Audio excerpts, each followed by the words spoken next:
Simple పద్ధతిలో చేపల వేపుడు ఎలా చేయాలో చూసేద్దాం రండి. నేనైతే కిలో చేపలు తీసుకున్నాను. ఇందులో తలలు తోకలు అవన్నీ తీసేసి పులుసు పెట్టానండి.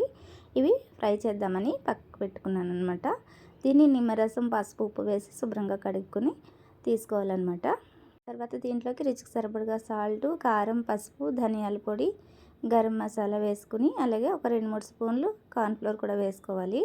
అలాగే దీంట్లోకి సగం నిమ్మకాయ రసము 2 స్పూన్లు ఆయిల్ అలాగే కొంచెం వాటర్ కూడా యాడ్ చేసుకుని ఇదంతా ముక్కలకు మంచిగా పట్టించాలన్నమాట. పట్టించి ఒక అరగంట ఫ్రిడ్జ్లో పెట్టేసుకోండి. ముక్కలకు మంచిగా పట్టుకుంటుంది మసాలా అంతా. అరగంట తర్వాత ప్యాన్ పెట్టుకుని ఆయిల్ వేసుకుని ఫస్ట్ కొంచెం కరివేపాకు వేసుకోవాలండి. దానిపైన ఈ ముక్కలన్నీ సదరేసేయండి ఇలాగా. తర్వాత మంచిగా కాలిన తర్వాత రెండో పక్కన కూడా ఇలా టర్న్ చేసుకుని ఫ్రై చేసుకోండి క్రిస్పీగా అయ్యేంత వరకు. తర్వాత వేడివేడిగా నిమ్మరసం పిండుకుని ఉల్లిపాయతో తింటే చాలా బాగుంటుంది. వీడియో నచ్చితే లైక్ చేయండి.